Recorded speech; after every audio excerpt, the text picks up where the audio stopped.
Homework Hotline, what is your emergency?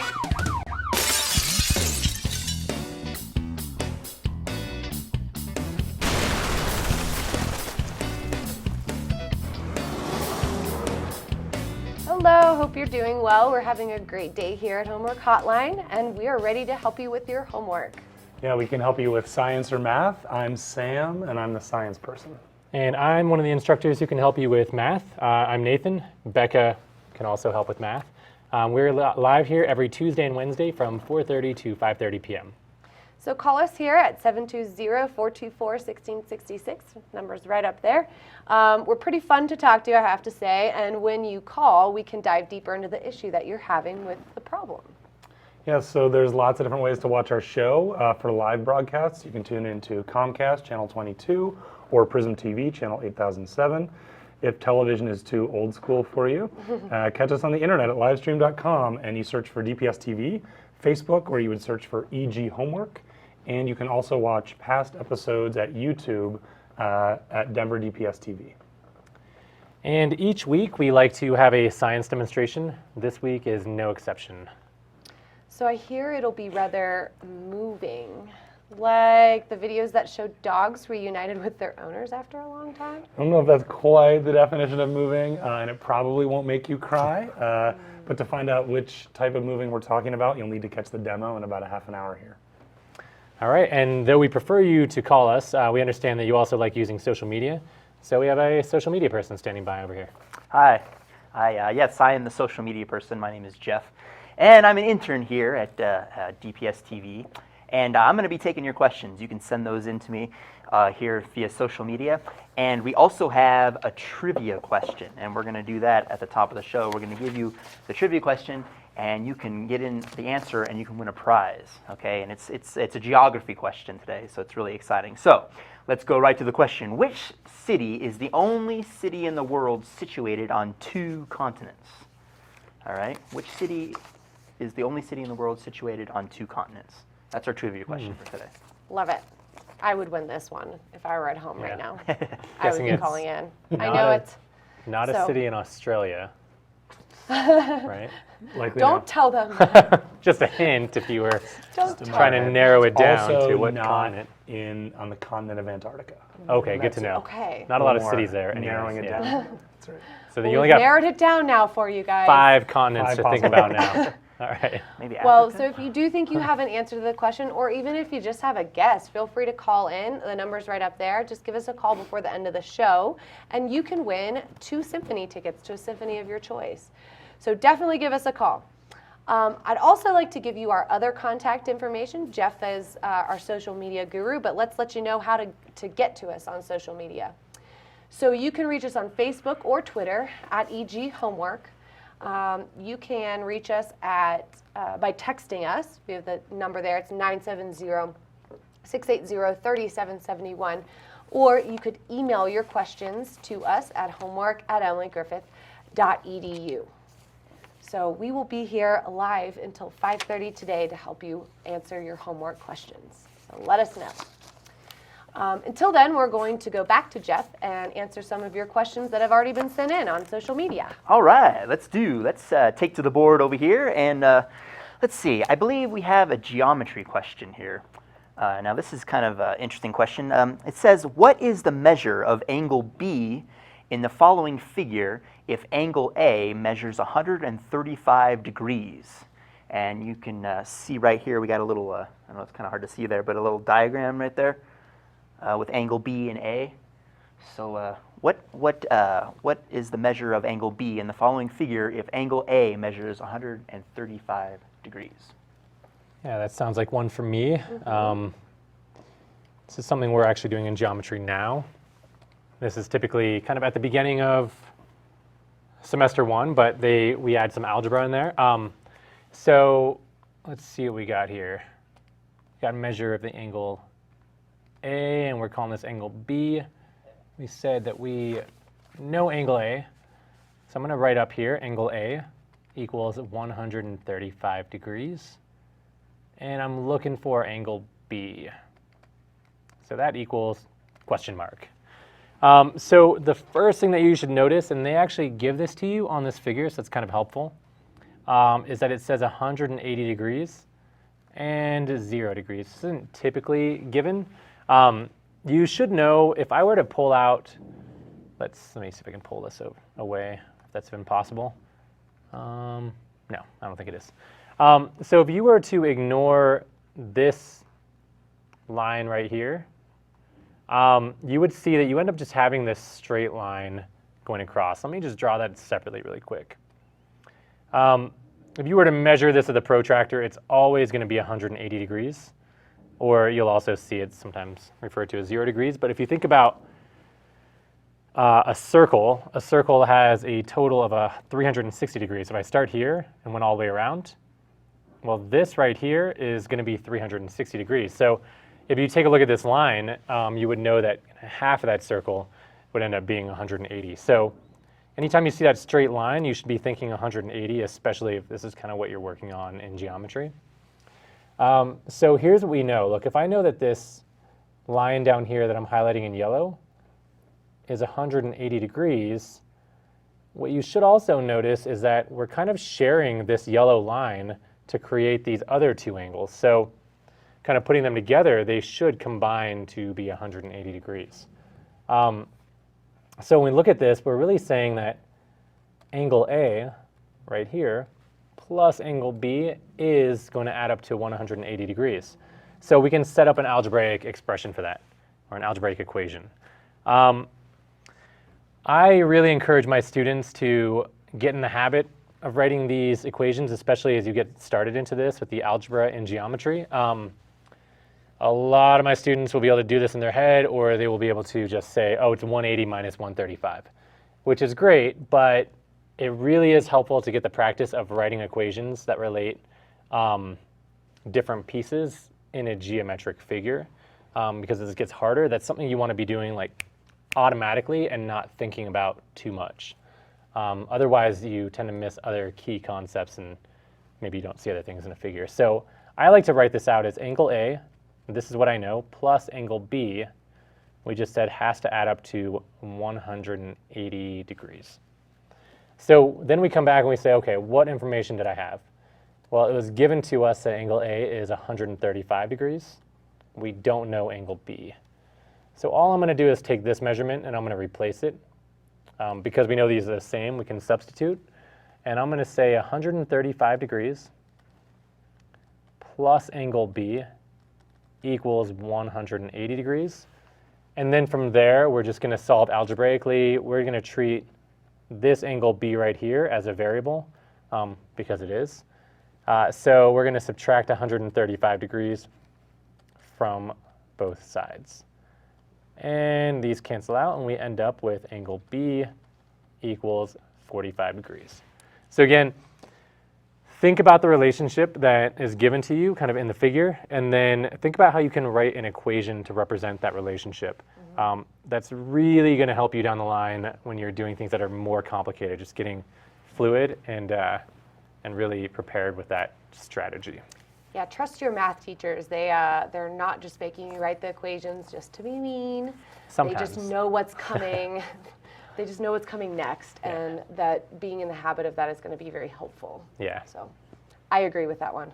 Students fight me on that, and I'm like, I'm not being mean, I promise. You have to force them, and they don't thank you later because they don't realize that it helped. That's very true. All right, well, let's go get some more of your questions answered. Jeff, what do we have? All right. Well, we have a kind of a sciencey kind of question now. This has to do with time, and I'm always curious about this because a lot of people always say, "Hey, man, there's not enough hours in the day." So if it was up to me, why don't we just add more hours to the day? But this question here is, why does a year consist of 365 days and a day 24 hours?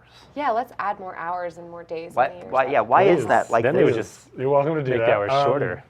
Okay, so the way that years and days, and I'm going to throw months in there too. Months aren't a consistent same number of days every month, but these periods of time that human beings have come up with are periods of time that are based on the natural world. It's probably hard for us today to really appreciate this, but all of us notice what a day is. Like a day, right, is the time from when the sun comes up to when the sun comes down and then the night, right? Like that's your whole day.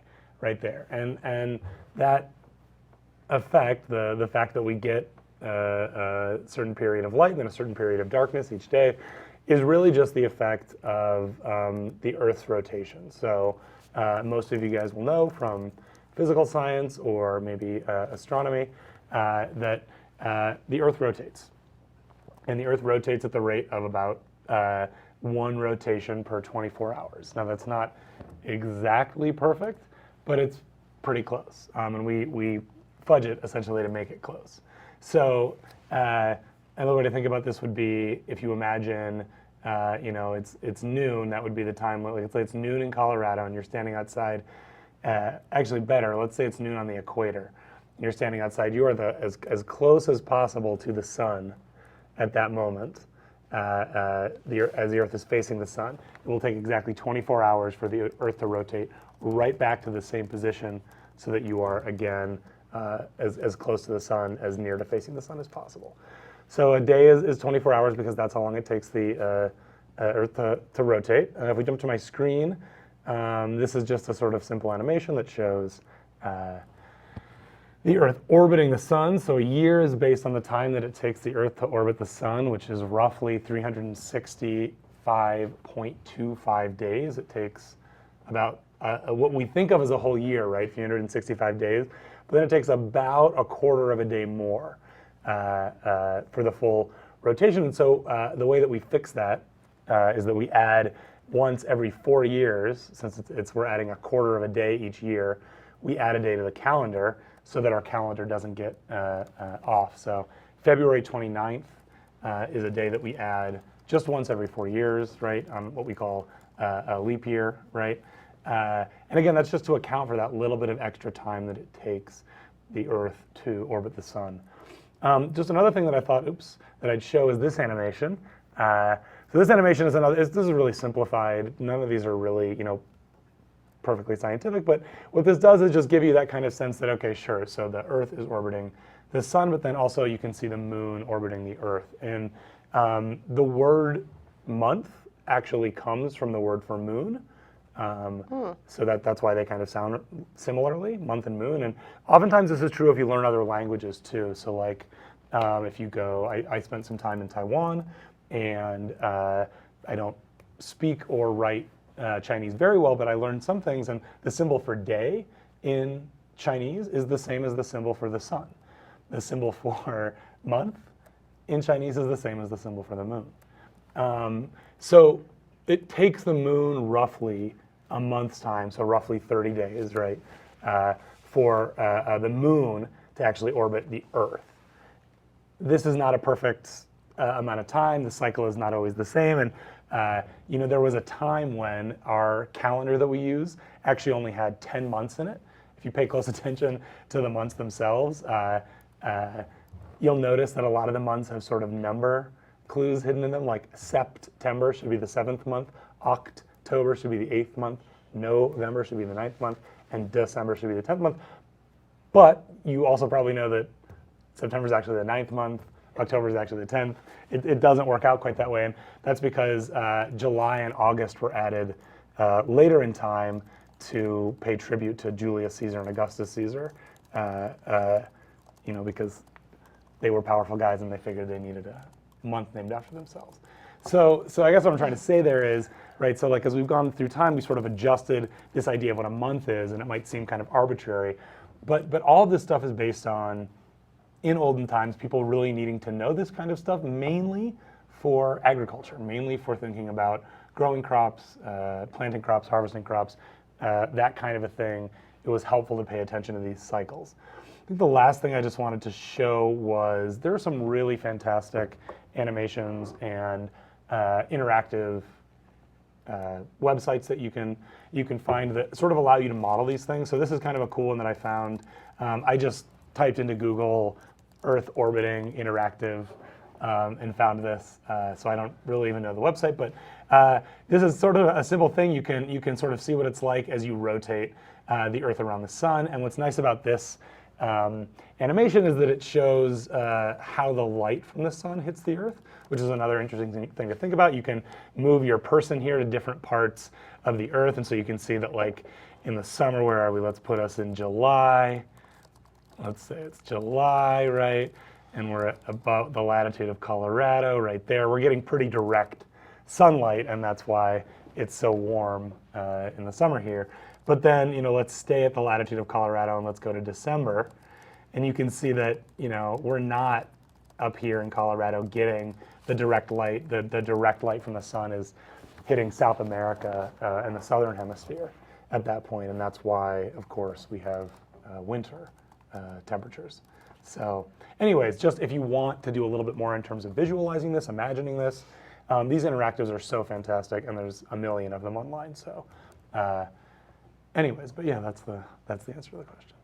I have a question. Sure, come on. So what if your birthday is on February 29th? Yeah, then you only get a birthday cake Every 4 years. once every 4 years. And you're like 4 times younger than everybody else. Right, so you meet people once in a while who this is the case for, who they actually, their birthday's February 29th, and those folks will often joke, like, you'll meet somebody and they'll be 40 years old and they'll say, it's my 10th birthday coming up, right, because they only get a birthday once every 4 years. But, of course, they've been around for 40 years of time.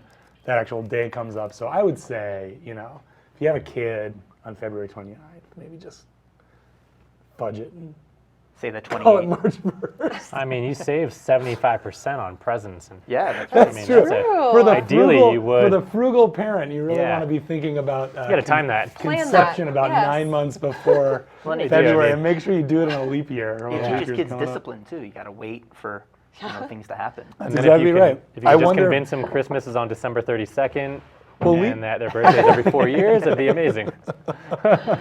Oh, Oh, man. Nate, I pity your I child. feel bad for your kid, Nathan. I'm sorry. Now they'll get several cheap presents. You stop by the gas station on the way home, you can find Yeah. like 5 presents there. Yeah. Wow. All right. Well, let's get more questions, Jeff. What Okay, do we let's have? do it. Let's go back over to the board now, and I believe we have a question that says in need of some stat help. Some stat help. That Okay. either means right away or stats. Well, I actually think that means Stats. that's SAT help. Oh, SAT help. Only Oh, an SAT question. I, now. need, Oh. I failed my Totally. SATs. But the SATs are coming up. So Oh, you yeah, probably do okay. need The help stats or the stats. stats? Oh, I thought that Which said was the stat. That was my fault. See, I can't read very well too. Yeah, so it I could guess, be. Okay. Depending on the question, maybe they just forgot a T, but Okay, well, let's try it out here. It says Aaron is staying at a hotel that charges $99.95 per night plus tax for a room. A tax of 8% is applied to the room rate. An additional one-time untaxed fee of $5 is charged by the hotel. Which of the following represents Aaron's total charge in dollars for staying X nights? Well, do they have choices? Or do we just have to figure it out? I think we have to following. figure it that's a out good because Oh, they there's no. didn't give us the choice. so this is very likely an SAT question because it's not really statistics, and it says which of the following. Which of the following SAT questions? Okay. And just so you know, maybe this one's not going to have it, but when you're taking the SAT, they try to throw in some tricky questions, so you have to be very careful when you're reading them.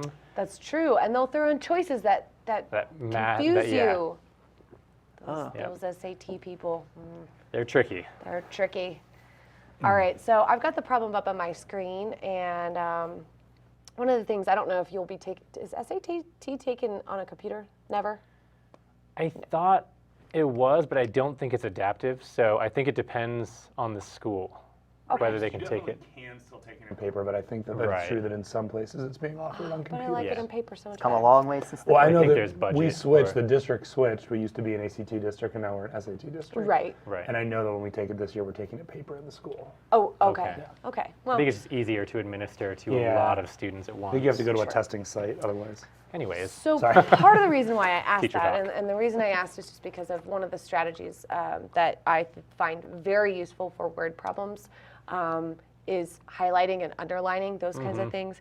So that's why I ask. And a lot of times also, if you are taking it on a computer, they will have the little tools that you can use to highlight. So use those if you can, because they are very helpful. which means if you can get some practice doing it on the computer, so you get used to highlighting on the computer, that Right. would be really helpful. Exactly. So I'm going to highlight some important information. They're saying this hotel is charging $99.95 per night plus tax for a room. Then they said a tax of 8% is applied to the room rate, and I'm going to keep that part in there just because that's going to be applied only to this. And then an additional one-time untaxed fee of $5 is charged by the hotel. So that's just one time. And it says, which of the following represents Aaron's total charge in dollars for staying X nights? So our answer is going to not be a value, an actual dollar amount of what it's going to cost. It's going to be an algebraic expression that represents how to actually find the cost. So my suggestion for this one, and this is a multiple choice, my suggestion, one of them at least, would be to plug in answers. So, or choose a concrete number that you want to work with and then see what works. So for example, when I say concrete number is, they're saying X nights, but let's pick a number that would be easy to actually calculate this. Say 10 nights. I'm going to say 10 just because 10 is a nice, easy number to work with. But if you pick a concrete number and figure out what you're doing with that, then it's a lot easier to look at the expression and choose the expression that's happening to it as well. So we know if let's say we're staying 10 nights. Let's just calculate it. We'll see what happens. So 10 nights, we would be doing $99.95 times 10. So that's for each night, or because it's each night. And then it's going to be plus tax. Actually, let me move this down here so I can have a little bit more room. So let's say $99.95 times 10. Now, whatever that is, we're going to be charging the tax on this amount. I'm going to throw this in parentheses. Or actually, let's do this. I'm going to be adding to this. So this is my room rate. Room rate. I'm going to be charging, I have to add the tax on that room rate to my bill. So I'm going to say it's 8%, so I'm going to do 0.08 times my room rate, which is that $99.95 times 10. So here's the tax. I've added the tax to this. And then an additional one-time untaxed fee of $5. So it's untaxed, meaning it's not multiplied by the 0.08. So I'm going to add this $5 fee.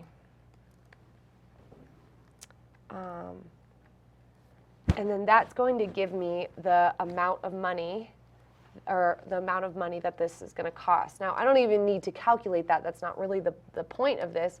We want to find the expression for X nights. So instead of 10 here, I'm going to use X. So let's get this into a neater expression now with X. So I'm going to do 99.95X plus 0.08 times 99.95X plus 5. Now, my bet is, if it's a multiple choice question, this is probably not one of your choices.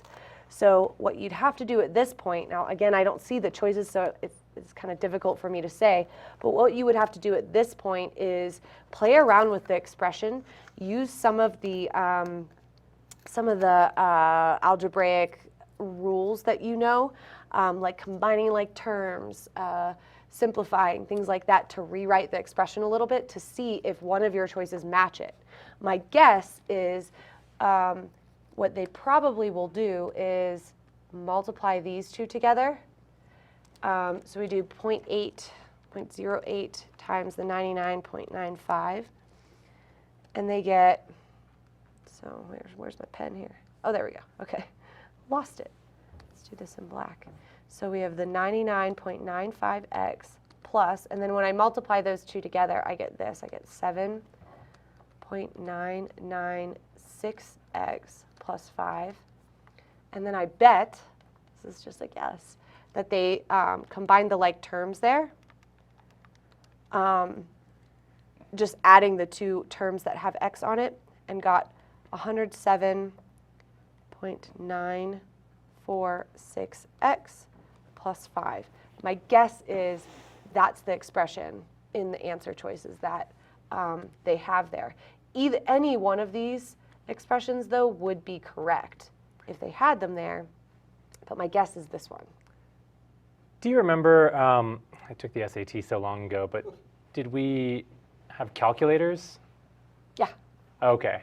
Well, there is a calculator section and there's a no calculator section. Right. There's both. In fact, I wouldn't be surprised if this was a no calculator section. Right, and if it were a no calculator section, I would actually, one of the other ways I might see it is if you could pull up your screen Yeah, again. I'll pull my screen. I think I know exactly what you're saying. Distribute, Factor out that factor out the 99. 99.95. So yeah, taking this expression, another Right. thought, because this could be from the no calculator section, is that from this part of the expression, hang on, let me highlight the first here.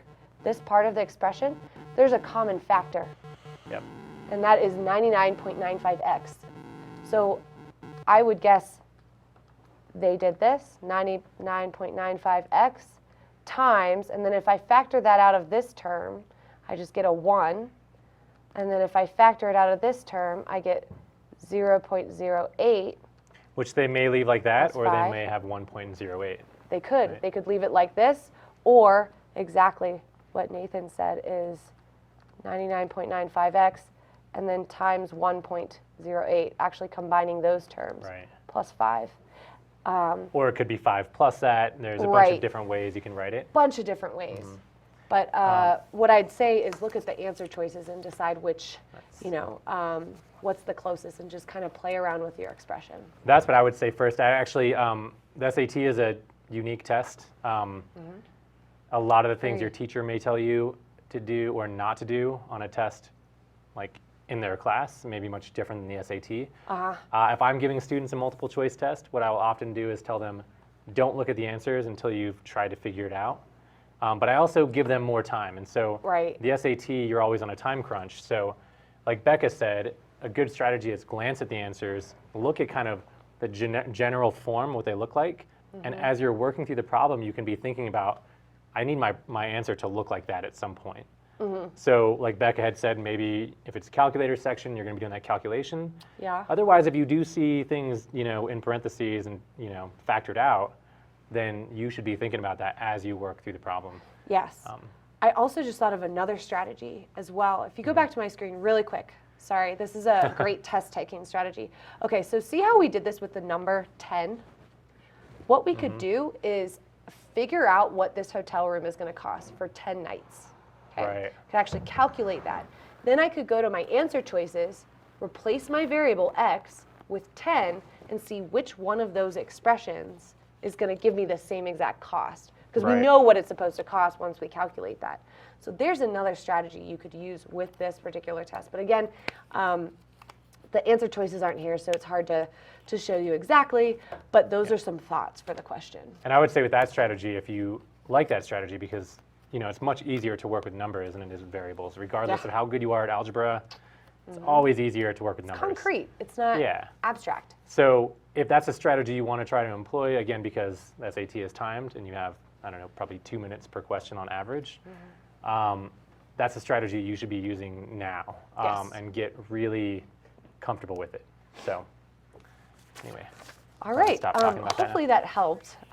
We're going to take a little break though from answering your questions, and we're going to do our science experiment. So in just a minute, we'll see you back here in the science lab, you could call it. And We'll call it that. and yeah, just see you soon. Welcome back to the Science Lab.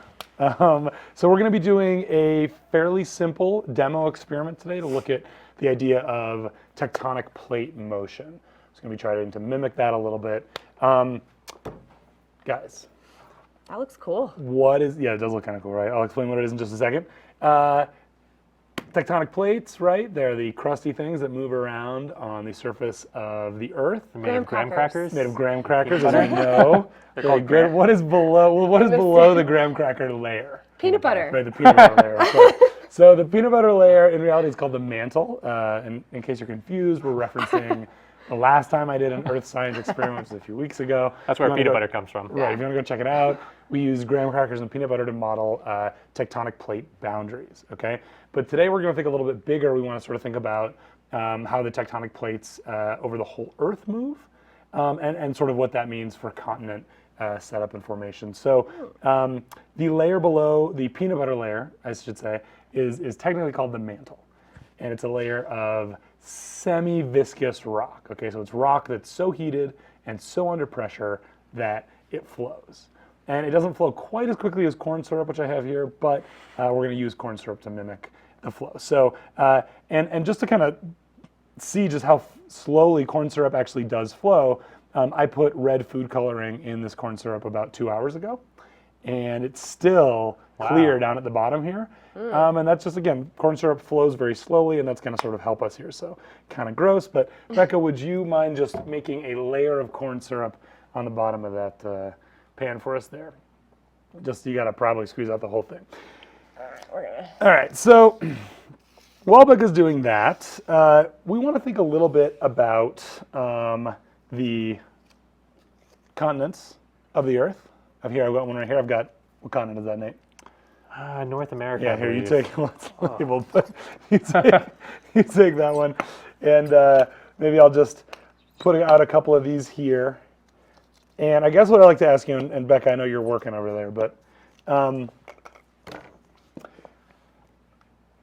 do the continents you see anywhere between the continents you're looking at, do you see a place where the continents kind of could come together almost like puzzle pieces? Oh yeah, like South America and Africa. fit Yeah, so quite nicely. the totally classic one is South America and Africa. So I'll kind of hold these up here.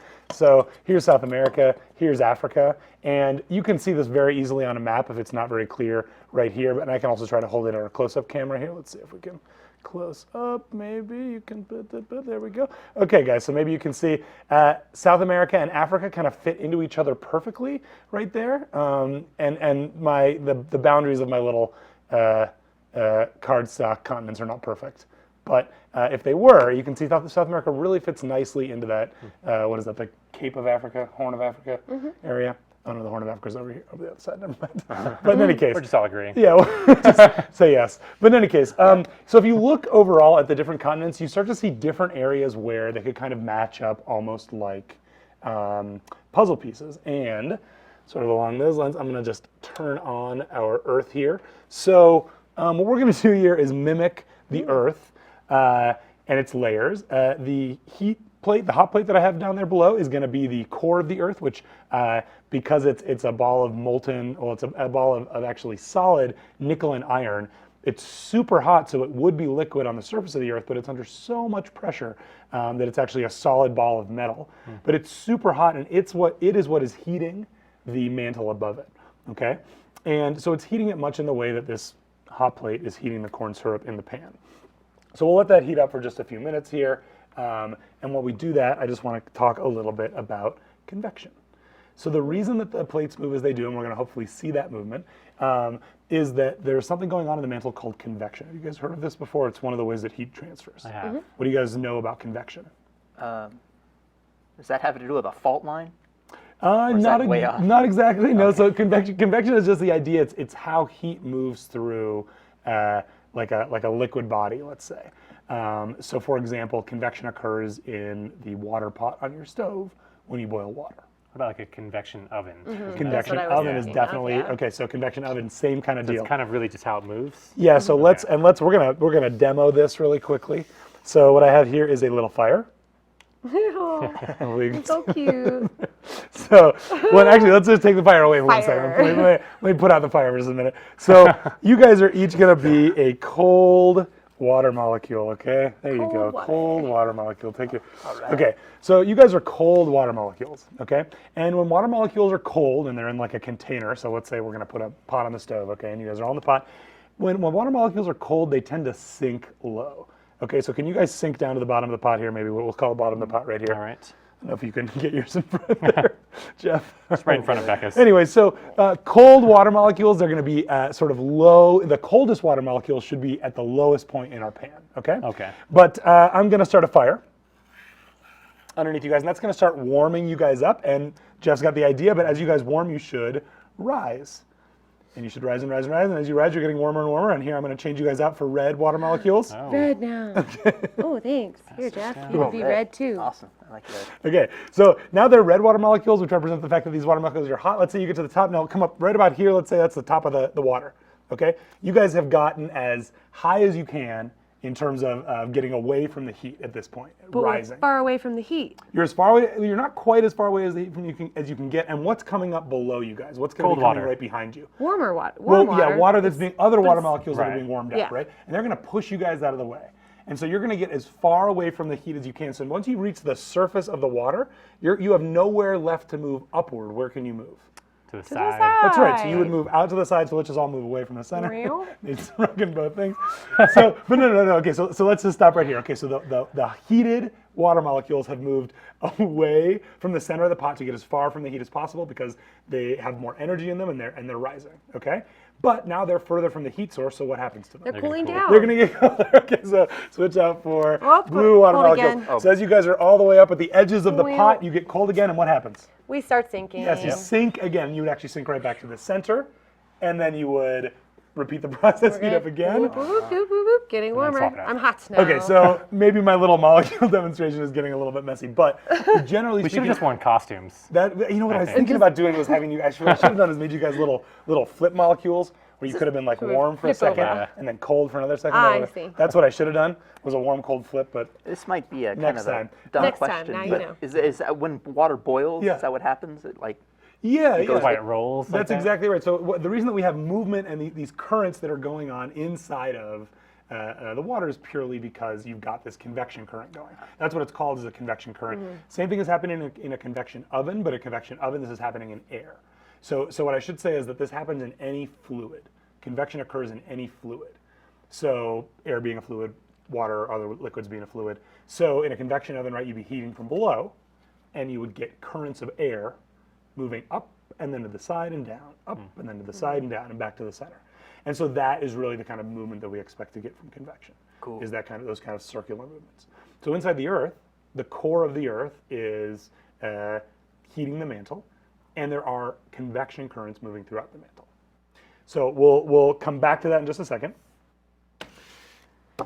Let's see. So, and this is going to be a little bit hard for us to demo. Hopefully we can get this with the side camera here, but can you guys help me? Can you guys set up the Earth as it's supposed to actually be? What is the Earth? I got supposed to be? Antarctica. Come on. South Kidding. You guys are We got it. teachers. You got this. All right, Africa, perfect. Australia down here. So hopefully you guys can see. I'll just sort of point out for folks at home. We got North America, South America. We got Asia. We got Africa. We have Australia. This area is also sometimes called Oceania, and then we have Antarctica down here below in the southern hemisphere. Well, you All right. could argue that it's up there too. I'm kidding. Actually, you can. I mean, if it's round, right? Yes, sure. It is still the South Pole, but Sorry, I'm just being typical.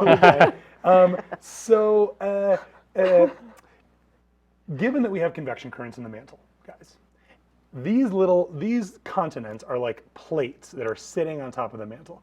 What do you think happens over time to these plates as they sit on top of the convecting mantle? They crack. Pushed around. They move. They definitely crack, they get pushed around, they move. That's exactly right. So there was a time, roughly 300 million years ago, that's very rough, but there was a time when all the continents were actually squished together into one single, what we call a supercontinent. Do you guys know the name of it? Oh, Pangea. you guys are so Yeah. good. So Pangea, and we can actually set up Pangea. Pangea was set up, oh, thanks so much. Pangea was set up with South America and like- Africa stuck together, North America coming over Africa like this, Europe and Asia coming like this, and then, what was it, Antarctica like this, and Australia roughly like this. Also, Or perhaps up there. interestingly, the piece of continental crust that makes up India, I don't know if you guys can see, but that's India right there. That piece of continental crust was hooked on down here with the Antarctica, Africa, Australia bit. So it that's where the shifted and went Everest connected is. to. It's right there. Yeah, that's exactly right. And it shifted and moved apart. So what we're going to try to do, and I'm hoping looks like we're getting some heat here. So I'm hoping we should be convection. getting some convection currents. What I'd like you guys to do as best you can you try to transfer Pangea into the pan? Easy. Can we do it I like sideways? that. Like that attitude, Nate. Should we start with Europe? Start with Europe. Let's start with Europe over here. Boom. And I would then say, go Africa however you next. guys can kind of Africa. get them in there, Here? we'll Yeah. call good. In South America here. It's like a puzzle. North It America. is like a puzzle. Oh wow. Where did we say Yep, Antarctica? was? Antarctica's down here? there. Yep, that's perfect. And then Australia goes here. Oh God. And Perfect. it should go here. Okay, so what we should see over time, and Can we this move pan, this? my pan is just a little bit too small here for my continents. Let's see if we can move Oh, it I don't know if forward. that's helping the vision. So, okay, so what you are seeing, what are you seeing? You're seeing it kind of bubbling up in the rising. center, and it's pushing. Africa's rising. It's rising up, which is going to push it out. Yeah, but should be pushing it out. You can see South America's also pushing it out. Hopefully we will get some movement. yeah, It looks like we might not be getting heat through the pan all the way. Maybe we should throw a little extra heat. Yeah, sure. Put a little paper fire into there. Might help a little bit. And a bear. Okay, so Put in the red molecules. I think we are slowly seeing it now. Do you guys see South Yeah. America pushing it a Yes. little bit? We'll Africa's see that we get a kinda- little bit of corn syrup smoke and just gonna turn this off just in case I don't want to set up the smoke. Right. Holy God. So let's just hope that nothing bad happens there. But what we can kind of see here, and it's not happening perfectly because my pan is a little bit small, but we can see that Africa, at least, which is right over our heating element, is pushing outward on the other plates and pushing them into the edges. Now, the pan is not like the Earth in terms of shape. How would the Earth be different? Well, So it's curved. There's a sphere, right? And so Yeah. this heating element, what you have to imagine is the whole Earth would have to be wrapped around the heating element. And so it would be heating from all sides at once. And so that would keep currents going in all different directions. So you'd have some stuff moving away, some stuff being pushed together, and you would have, at any given moment, those currents can kind of shift and change, just like water boiling in your pan. Okay? So Mount Everest forming where India Mm-hmm. is in Asia would probably be because it's pushing into it. Yeah, that's together. exactly Remember right. I those don't graham know. crackers? We may be able to sort of see Make a so. little Everest. Yes. Go on. So India would have spun up and pushed against Right. the Asian continent like that. Ow, that's so hot. And created mountains that pushed into the Asian continent. And that pushing of the Indian plate into the Asian plate is still occurring. So Mount Everest is yeah. actually still growing Growing. every year just by a small amount. This is in contrast to like the Rockies, for example, which are not growing anymore. And in fact, they're eroding. So we think of them as shrinking. Oh, how do they know that the Rockies aren't growing? So we can measure. There's a few different ways that we can do it. First of all, we don't see the tectonic activity. Like there isn't good evidence that there is pushing coming directly at the side of the continental United States. But beyond that, we can measure now very accurately the heights of these different mountains, and we know that they're not getting any taller. And in fact, we're seeing plenty of erosion, and that these mountains are slowly getting shorter. Wow. Whereas we can actually measure. I think they say that the Himalayas grow at the rate of your fingernails, roughly. Oh, wow. So somebody who climbed Everest back in like 1950, and they climbed it today. That's right. They're like they would have been- centimeters below. Wow. That's The current people, so they Yeah. haven't really achieved on the same level. Right. Okay, well, on that note, we're going to jump back to the Homework Hotline studio. So thank you so much for joining us. If you want to try this at home, go for it, but get a bigger pan, More corn syrup. more corn syrup maybe. More corn syrup. But we will see you back in the Homework Hotline studio in just a minute. Hi, welcome back. Hopefully you enjoyed the science experiment as much as we did. It was very moving, Sam. Didn't make me Didn't cry quite though. bring you to tears, but Did not make me I'm cry. working on that still. Almost Sam though when he burned his finger, but Oh. just saying. it's like a breakup, you know? Yeah. Sorry. That's good. That's good. Oh. All right. Well, if you are just joining us, we do answer your homework questions. So if you are sitting down at home right now with your homework and you're starting to get stumped or frustrated or anything like that, we're here to help you. Let's give you our contact information. The phone number is on the top of the screen the whole show for the most part. But let's give you all of the social media info as well. You can get us on Facebook at EG Homework and Twitter. You can text us 970-680-3771, and you can email us at homework@emilygriffith.edu. Let's also, just while we're giving you the info again, let's also give you the trivia question one more time, just in case you missed it. All right. Jeff, what's our trivia question? Well, the trivia question is, which city is the only city in the world situated on 2 continents? We just had a big demonstration about continents. So which city is the only city in the world situated on 2 continents? That's our question. So get the answers in. Well, if you think you have an answer, give us a call before 5:30. You could try to pay attention to which continents actually touch each other enough for there to even be a city straddling 2 of them. Australia, I really liked that one earlier. I don't know it's why. great. In Antarctica. Australia and Atlantis, it's right on the border. It's true. All right, well, you got our contact information. Send in your questions, but for now, we're going to answer some that have already been sent in. Jeff. All right. Well, we return to the board, and this is an interesting scientific question. What is a positively charged particle emitted by a So there's actually really maybe a couple that it could be, but there's probably one that they're looking for specifically here. I'm just going to briefly talk about what a radioactive element is. So understanding radioactivity sort of starts with understanding atomic structure. So if we could jump to my screen really quick, the basic way that we understand atomic structure is we understand that the nucleus of every atom contains protons and neutrons, protons being positively charged particles, neutrons being neutrally charged, non-charged particles. The electrons orbiting the nucleus are negatively charged particles, and they have essentially no mass. So the electrons floating around the outside, and the neutron and proton nucleus, each of those parts kind of serve different functions in the atom, I would say. But thinking about the nucleus is this area that is just positively charged because it only has protons and neutrons in it. And again, neutrons have no charge at all. One of the things we learn in physics early on is the idea that positive and negative charges actually repel each other. Positive and negative charges are attracted to each other, but like charges should repel. So two positive charges, like if you put the positive ends of two magnets together, those should repel. But a negative and a positive should actually attract each other. So one thing that people often struggle with, or seem, they'll get a little confused in physics, they'll sometimes say, why is it that you have all these protons packed in the nucleus together? Aren't positively charged particles supposed to repel each other?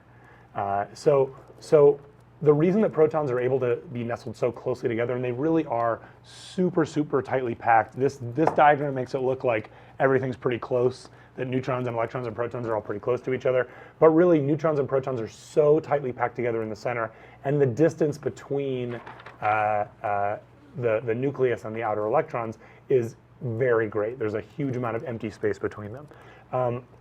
There's there's two special forces called the strong force and the weak force. And those forces act at only very small, tiny little scales, like the size of a nucleus. And the strong force and the weak force can actually add enough adhesion between positively charged particles that's what allows protons to hold themselves together. However, when atoms take on a lot of extra energy, and there's different reasons why an atom might take on extra energy, one reason might be that you might have an atom, like an atom of uranium, that's formed in the heart of a star, and it's formed from extremely intense heat and pressure during really a supernova when a star explodes, forcing large elements together. And when we force large elements together inside of a star, when stars do this, they're pushing two nuclei together. And that takes a huge amount of energy, and at times, if you make the nucleus too big, you can actually make the nucleus so big that it can sort of exceed the boundaries of those forces I mentioned before, the strong force and the weak force. And that can lead to an unstable nucleus. Now, there's other things that can lead to an unstable nucleus, but basically what you can get is, if you have a radioactive parent nucleus, a nucleus that's unstable or has more energy than it can really hold on to, what will eventually happen is that it will break apart, and it'll break apart in this way. Most of it will stay together as what will be the daughter nucleus, in other words, sort of the child nucleus of this parent nucleus. Some sort of a particle will be emitted, and some kind of energy will be given off, either a lot of energy or sometimes a small amount of energy.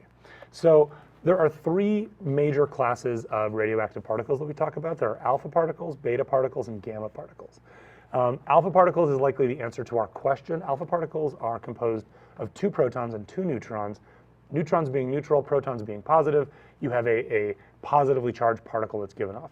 Now, an alpha particle travels relatively slowly, and it's relatively large. So an alpha particle, the radiation of an alpha particle can be stopped by just a little bit of air, or in this diagram that I've got up on the screen, and let me blow it up a little bit, you can see that the alpha particle is being stopped by just a sheet of paper. So alpha particles, in terms of radiation, not really something we have to worry about too much. Beta particles are free electrons traveling at a high speed. Beta particles can penetrate something like paper, but can be stopped by several millimeters of aluminum. What you really have to watch out for are gamma particles. Gamma particles are intensely charged photons, so essentially beams of energy or rays of light. And gamma particles can actually penetrate deep into a block of lead. And if gamma particles come into contact with your cells, they can damage and rearrange DNA, and that can lead to different types of radiation poisoning, including things like mutations. Just wanted to briefly say that uranium is one of the most common types of radioactive elements that we think about, and so just giving another example, that the answer to our question is probably an alpha particle, because alpha particles have a positive charge of 2. And so this is an example. Uranium-238 decays to thorium-234 by emitting an alpha particle and giving off energy. And that energy from decay of uranium can be used to power things like a nuclear power plant. So, but the answer is probably an alpha particle. I did mention at the beginning that it is possible for a proton, just a single positively charged particle, to be jettisoned from a nucleus, but that's more rare. It's a more rare event than the alpha particle. You're so smart. Oh, thanks. I appreciate it. Always make me feel No, good, really. Becca. I mean, just impressed with the knowledge that you have a lot, often. There's a lot of stuff up there in the old brain. All right. Is it time for trivia? Oh, I think it is. Yep. Is it time, Jeff? Yes, it's You get time. to make It's the call. time. All right, yeah, I make Trivia the call. master. All right, And you it is make the now call, time. trivia master. Me as the trivia master, I shall. All right. I have in my hand the answers. All right. Which city is the only city situated on 2 continents? All right. There's only one city in the whole world. Which city is the only city in the world situated on 2 continents? And the answer is Istanbul, Turkey. That's right, Istanbul, Turkey. And we see a little map there on the. It's situated right there. Little information. Istanbul, Turkey sits on the Asian and European continents. The city spreads over 2 sides of a river canal, the Bosphorus Strait, I think I'm pronouncing that right, which separates the city from the Asian side and the European side. So, and Istanbul is the largest city in Turkey. If you guys played Mike Tyson's Punch-Out back in the day, Bald Bull came from Istanbul, Turkey, if you guys remember. Nice. Played that recently. Yeah. Am I the only one who doesn't know this? Yeah, Played that last week actually on my computer at home. Yeah, Wow. You're great playing game. Mike Tyson's Punch-Out. Wow. That's awesome. that was, I could never beat Mr. Sandman. But anyway, back to Istanbul. So it's the 5th largest city in the world by population, and the Bosphorus Strait separates the 2 continents, running 31 kilometers long, connecting the Black Sea with the Sea of I hope I'm saying this right too. Marmara? Okay. I believe. To form the natural boundary. And there's 2 suspension bridges that go across the strait. One of them is called the Bosphorus Bridge, and the other one is called the Fatih Sultan Mehmet Bridge, also known as the Bosphorus Bridge 2. So. The Europe. So I've been there, which is super cool because. That's the first time I'd ever been in Asia, and I just was so proud. I was like, I've been in Asia, and I didn't even realize that I was going to Asia. But the European side of Istanbul is actually it's a lot more developed. If you're on the European side and you look over to the Asian side, it looks way more sparse. There's not as much going on over there as there is on the European side. And also with the historical significance, the European side is much more populated, and that's the part where most of all of the tourist attractions are. They're on the European side, but you can be in one day in Asia and Europe if you go there. Have either of you been to Istanbul? No, I wish. I've always wanted to go to that part of the world, and I feel like I was just going to say that I think, we talk about the schism sometimes, which is the split of the Catholic Church, right, or the Christian Church to Eastern Orthodox and Western Orthodox, and I feel like we get, here in America, in the United States, we get so much Western history. You know what goes on. Everyone kind of has a sense of different countries in Europe and what's going on, but I feel like maybe partially due to that split that happened in the church, that part of Europe, Eastern Europe, as it runs into Asia, is just a part that I don't know that much about. That it's not a place that I have the kind of background of history that I gained from my public school education. Well, that's fair. That's very fair. It is really cool, though. Speaking of that split, Istanbul is It's very, it's such a pool between Western and Eastern culture, and then also Islam and Christianity. You can see both there. It's so interesting, the mix between the two in the city, and it's also a pretty modern city too at the same time. So, I don't know, very cool if you do get to visit. Yeah, I would love to go. Very, very cool. All right, I guess it is time to say goodbye. I think it is. Yeah, time? Sure. It's about that let's, time. Let's call it time. Yeah. Okay. Well, I'm You know, whenever I think of the country Turkey, I think of actual turkey, and I get hungry. So it's a good thing we're almost Actual out of time. turkey? Yeah. Yeah. Hungary's right by there. No actual turkey, but yeah. So it is time to say goodbye. You can go get some turkey, Jeff, if good. you really want to. But we'll be back again next week to get your homework questions answered if you didn't get them answered today, and also with more trivia questions. I'd love to see a winner next week. It'd be really nice. But that being said, have a good week. Be safe. Be good. And we'll see you next Tuesday from 4:30 to 5:30. Thanks again.